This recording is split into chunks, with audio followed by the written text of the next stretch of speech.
I'm intrigued to see the Langheck Porsche 917 in the silver Martini livery. F40 with the flashing lights on the top. Isn't that good? Okay, now we're in business. Kenwood 962 coming out there, and then the pink Italia Sports one. There's that Toyota that Kenny Brack's driving out from the Kent Abrahamson stable, I believe. Rothman's Porsche, Lancia 03, Lancia. There's the Ford Mark IV coming out behind that.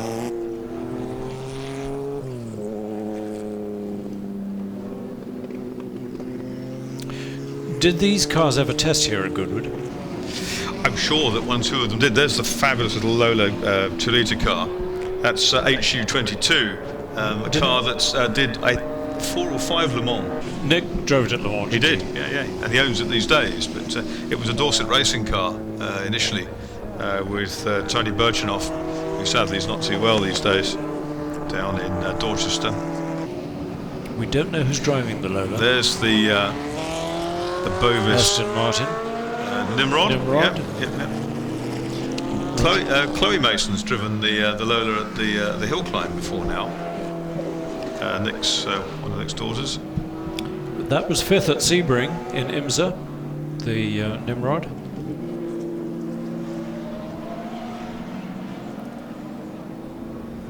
But many of these cars, of course, we all remember very clearly, but there are lesser cars out there, not meaning any disrespect, like the Barden, I just noticed going out number 103 on its flanks. So good to catch up with some of the, the European University. That's the Ferrari BBLM. Streamlined version of the Ferrari 512. Gebhardt on the left. So topped and tailed by Ferrari F40s. That's so frustrating, isn't it? Half a lap and the thing stopped. I was at Le Mans with it when they ran in the European University colours. That's Mike Wilds in the Kenwood 962. How many 962s did they have to make? 25. Well, they had to do 25 917s, didn't they, to homologate them? I don't think it was quite so. So they're going to stop on the grid. Yep. Are we going to get a racing type start? Wow. They're very, very long geared, aren't they, these cars? So they're not ideal to get off a standing start grid. There's the I saw the Belga Rondo going around there. Yes, there's the Barden, Bartlett and Donovan. Ford Mark IV just going to its grid position on the second row, probably. Ford Mark IV, of course, development of the GT40. Actually, I think it's look, here's a little Lola coming down. There's the Rondo, the Belga Rondo. That's Holly Mason driving, I think. It's Holly, not Chloe, who drove it before, and she's in it, I'm sure, today. Holly, of course, married to Marino Franchitti. Yes, winner of the recent 12 Hours of Sebring. The Barden, that started life as the Arundel Group C car, didn't it? Gary Anderson design. That's Gary Pearson, isn't it, in the Langheck Ilford LaRousse 117. Marcus, when you look at that Langheck, it's a car that really we're talking about these cars as being the cars that sort of really harnessed aerodynamics, but the sculpture of that car, the shape from front to back, it's not slabbed, it's really, they've used the air. And clearly down the Mulsanne straight with no chicanes in those days, every bit of aerodynamic balance you could get was very, very necessary indeed. What a sight, Ferrari F40 in front of 1, 2, 3, 4, 5, 6, about 20 Group C cars of one of the finest eras of sports car racing, to my eye. Sitting on the front row of this, we have the Toyota, which is number 36, it's the 87C, and a couple of Porsches on the front row, 956 and 962s. It's just great seeing them. All the liveries that we all remember. We've got a few late qualifiers arriving. The Gebhardt. Yes, distinctive number 75, Duncan McKay cars. And then that seems to be the lot, does it not, Marcus, with the F40 Ferrari bringing up the rear? Yes, you can see that the Ferrari BBLM is still stuck up at Majwick Corner. I wonder how many of us who are here today were at the 1988 Le Mans when the Silk Cut Jaguar won the race. Certainly was. Well, I think the Brits outnumbered the French in the crowd. And if they didn't in number, they certainly made up for it in noise and They did. sheer enthusiasm at the end. There's It was Lovely an Lola. era of expectation. I've just heard that Wooden Percy sent a message up, and we talked just briefly about Tony Birchenough, and sadly Tony passed away only yesterday, apparently. So a link very with the sad, past. The man who brought Dorset Racing Associates to Le Mans numerous times with this very Lola, and we send our regards and condolences to his family. His daughter Ellie is still very much involved in historic racing through Historic Motor Racing News and other activities. But Tony was a good guy and a great friend over the years to modern racing and historic racing. Raced all over the world, including in Angola, where he had some very good results in this Lola, and all-round good egg. Touching there, Marcus, indeed, on racing in southern Africa through the winter. It's a shame that can't be revived, but they had all sorts of things happening there, didn't they? Bridges falling down over the surface. They did in the Angola series, and in fact on Thursday I saw John Savarin, who won a race in Angola, an ex-Lotus Elan Modsports racer, who these days looks after Richard Barber's Williams FW08C, and also helps out with Spike Milligan's HWM Jag that we see here, and the Lola that Chris Goodwood is driving. Busy man, long may he be busy. Oh, what a sight. I do love that. Ford, number 9, white with a little bit of simple black striping in it, and that really does it for me. Bruce, they're certainly being let loose down the finishing straight. I can hear it from here. Wonderful. The little rondo started out, they were badged in Altera at one point, weren't they, after the wallpaper company that sponsored them. That's glamour for you, Marcus. Absolutely. But yes, I recall that one with the Martin brothers and Gordon Spice. The Matra's just been past, making that glorious V12 wailing. 917 Lungheck looks a bit out of place. It's from an earlier era. Yes, well, as with the Ford as well, number 9. So they're from the earlier era. And in many ways, the Decadene as well. Did the Mark IV have a honeycomb chassis? I think the J-car one certainly did, didn't they? Early. There's the Matra.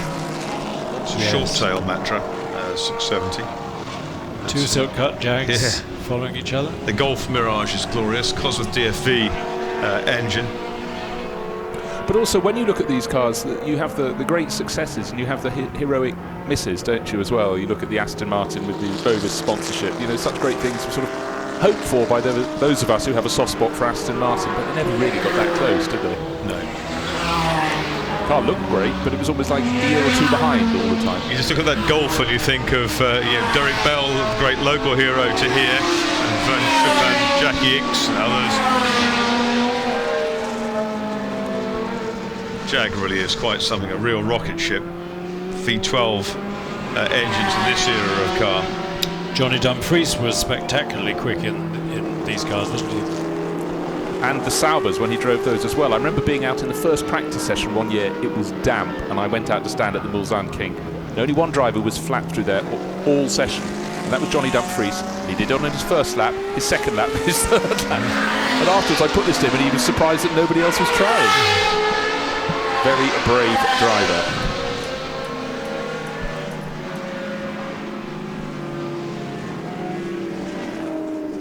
It's so good that they're being able to stretch their legs. It is. This is what these cars are all about. And actually, you know, we would have seen them only driven fast at Le Mans. Is that the Gebhardt coming in? Pit stop for the Gebhardt. Okay, here's a test for those of you around the circuit. Close your eyes and wait and see if you can identify the Matra as it approaches. Because each of these cars will be making a very different engine note. Some quite hard and quite harsh, but that Matra, when it comes round, it sings a tune. And I'll give you a clue. If you're around the far side of the circuit, well, I'm at the far side of the circuit, close your eyes now. If you're in the pits, just wait a little bit. The Matra has just passed me at St Mary's. If you're at Lavin, keep your eyes closed.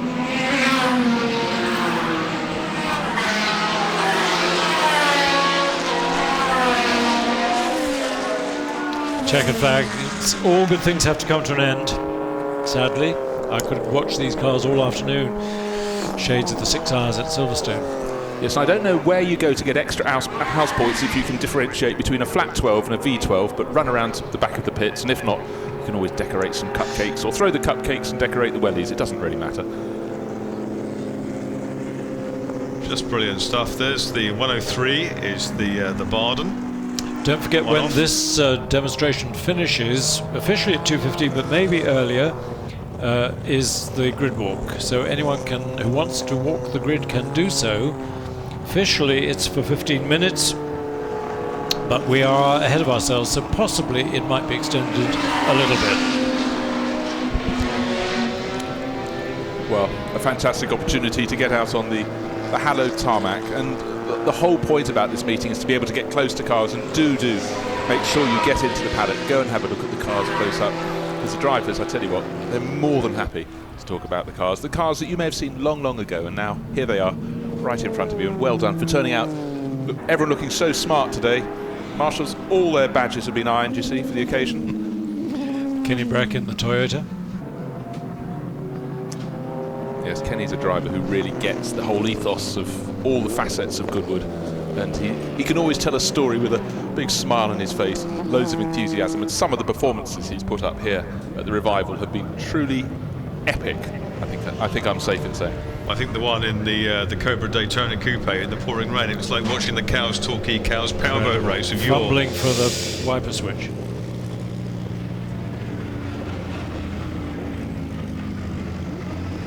These cars will be out again tomorrow, and this is one of the treats of this 72nd members meeting, is the fact we have these fabulous demos. We've got the Rally Sprint tomorrow, Formula 1, turbos, and these sports cars. Kenny Brack would enjoy the Rally Sprint as a very adept rally driver. Has got a quick escort, hasn't he? And one or two of the modern current rally drivers have historic cars that they play with in the winter as well, which is rather good. Just how it should be. So these sports prototypes are due out again tomorrow morning at 11:25. The greats and their rivals from Le Mans, the years when the cars were getting very shaped according to aerodynamic desires and needs. And our next motoring activity on the circuit is our first race of the meeting, the Jerry Marshall, first part 1 of the Jerry Marshall Trophy.